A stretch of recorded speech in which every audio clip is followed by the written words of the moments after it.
Shalom. First off, I want to give all praise, glory, and honor to Yahweh, Bahashem, Yahweh Shai, Bahashem, Rakah Kadash. Double honors to the apostles and the elders of Great Millstone. Salutations to the hopeful elect that are scattered throughout the four corners of the earth.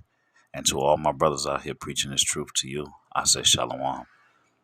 This is a Montazar from the Chicago camp coming back at you again with another lesson entitled, Jake is Still Trusting in Egypt.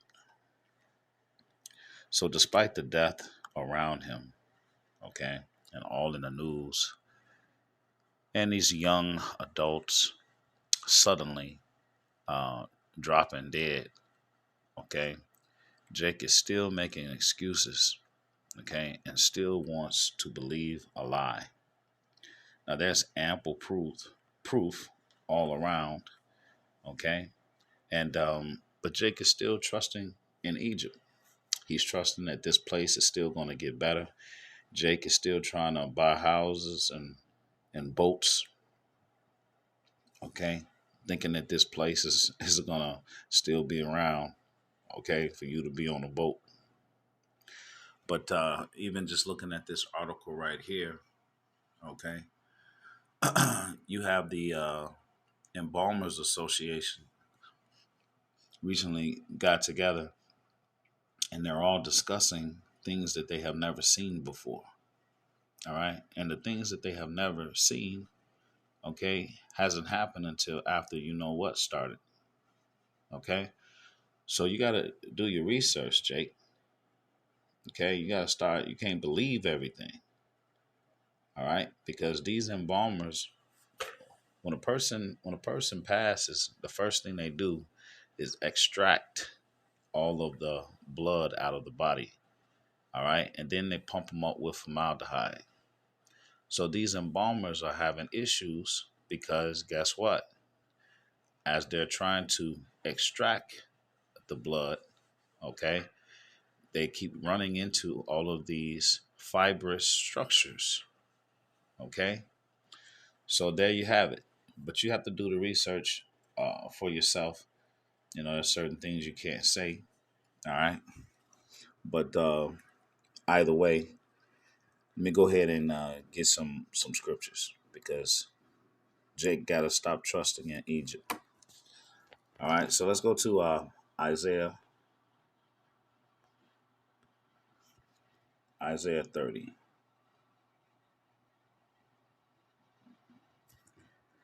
And we'll start at 1.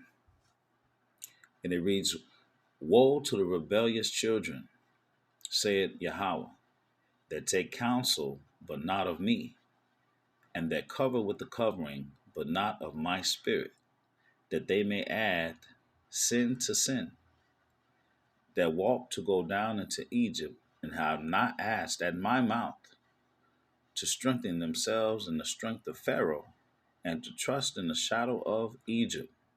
Okay? So when we talk about Egypt today, Egypt is bondage.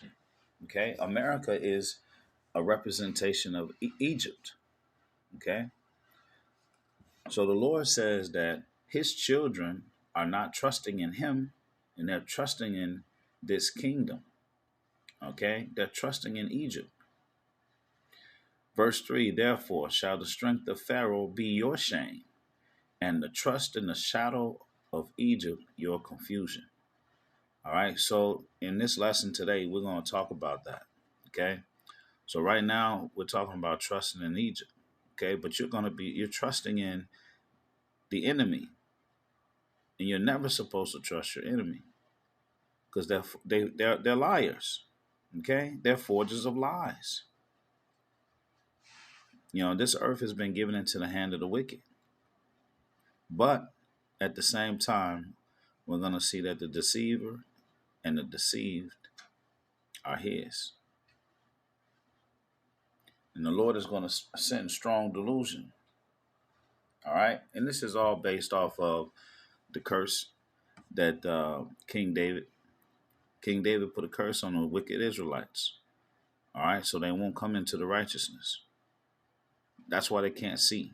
And that's why they are blind.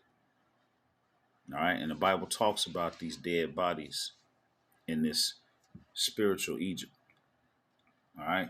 So let's go ahead. Let's see. Let's see what I got for notes for verse 2. This is 2 Kings 18 and 21.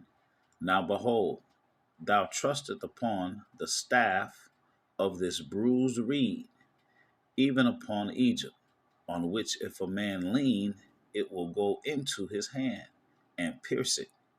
So is Pharaoh, king of Egypt, unto all that trust on him. You see the symbolism in that? Okay, I don't have to break down the symbolism in that. They're saying that this place is like a bruised reed that pierceth your hand. Come on now. The Lord is cold. The Lord is cold. All right. So let's see who we trusting in, or who these Jakes is trusting in, because I ain't trusting in them. This is Job 13 and 4. Okay. But ye are forgers of lies. Ye are physicians of no value. That's what Jake is trusting in. He's trusting in a physician of no value. Someone who's going to fucking lie to him. Okay? Who is the forger of lies? Okay? The forger of lies, who's in control? Job 9 and 24. The earth is given into the hand of the wicked. He covered the faces of the judges thereof. If not, where and who is he? So the forger of lies is the one that's in control right now. Okay? And you're never supposed to trust your enemy. Because never means never.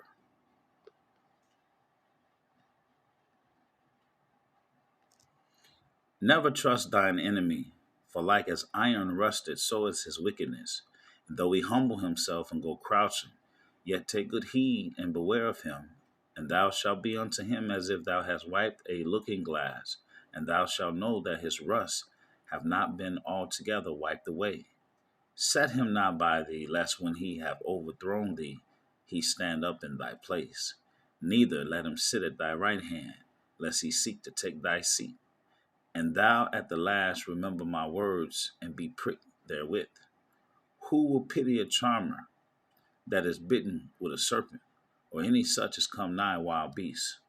So one that goeth to a sinner and is defiled with him in his sins, who will pity? Okay? For a while he will abide with thee, but if thou begin to fall, he will not tarry. If an enemy speaketh sweetly with his lips, but in his heart he imagineth how to overthrow thee into a pit, he will weep with his eyes, but if he find opportunity, he will not be satisfied with blood. If adversity come upon thee, thou shalt find him there first, and though he pretend to help thee, yet shall he undermine thee. He will shake his head and clap his hands and whisper much and change his countenance. Okay? He'll pretend to help you. He'll act like he's giving you the cure. Okay? But he's not.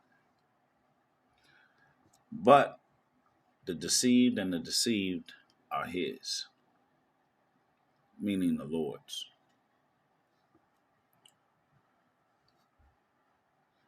With him is strength and wisdom. The deceived and the deceiver are his. He leadeth counselors away spoiled, and maketh the judges fools. He looseth the bonds of kings, and girdeth their loins with the girdle. He leadeth princes away spoiled, and overthroweth the mighty. He removeth away the speech of the trusty, and taketh away the understanding of the aged. The Lord is in control of all things, okay? And the people who are going to be deceived and are being deceived, all right, it's all of the Lord. Let's go to 2 Thessalonians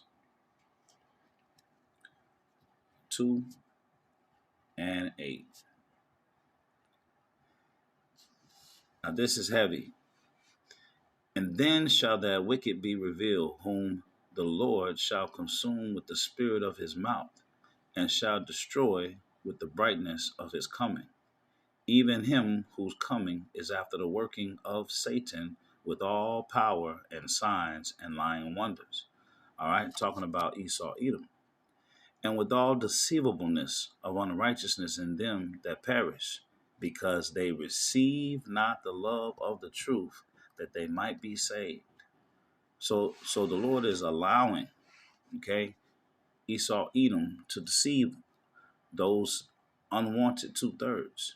And for this cause, the Most High shall send them strong delusion that they should believe a lie, that they all might be damned who believe not the truth, but had pleasure in unrighteousness. You see that? The Lord is sending strong delusion that they should believe a lie. You see that? The deceiver and the deceived are his. That they all might be what?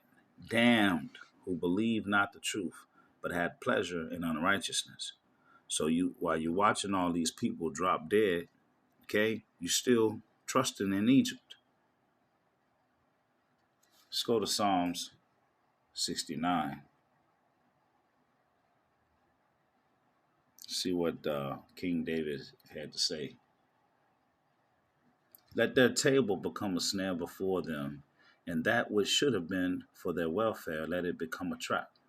Let their eyes be darkened, that they see not, and make their loins continually to shake. Pour out thine indignation upon them, and let thy wrathful anger take hold of them. And let their habitation be desolate, and let none dwell in their tents. For they persecute him whom thou hast smitten, and they talk to the grief of those whom thou hast wounded. Add iniquity unto their iniquity, and let them not come into thy righteousness. Let them be blotted out of the book of the living and not be written with the righteous. Okay? This is the curse that David put on wicked Israelites. Okay? These are the same wicked Israelites who get in this strong delusion. Okay? And in closing, Revelation 11. Because Jake is trusting in Egypt, and let's see where it's going to get him. And their dead bodies shall lie in the street of the great city, which spiritually is called Sodom and Egypt, where also our Lord was crucified. All right? Meaning, Yahushua, okay, he was basically replaced with an idol image, okay? A Caucasian image. Okay, so his image, okay, was crucified. All right, and their dead bodies shall lie in the street of the great city, which spiritually is called Sodom and Egypt, where also our Lord was crucified. I pray this lesson was edifying. To the next one, Shalom.